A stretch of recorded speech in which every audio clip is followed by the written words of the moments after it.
ایک صحابی تھے، ان کی 4 بیویاں تھیں، عتبہ نام تھا.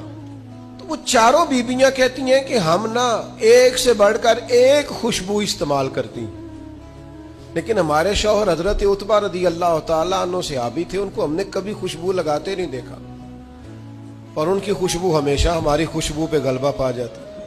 فرماتے ایک دن چاروں کٹھی ہو کے کہنے لگی آج نہ چلو اس بات پہ تو چاروں سوکنے اتفاق کرے نا.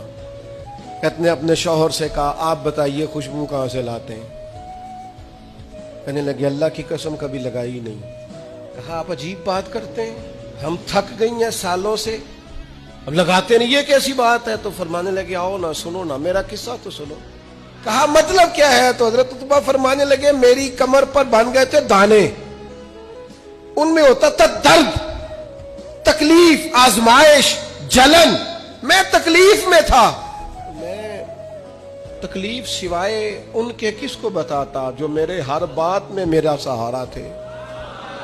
میں سیدھا چلا گیا دروازہ رسول پہ، رو کے عرض کی حضور یہ درد ہے، سونے نہیں دیتا.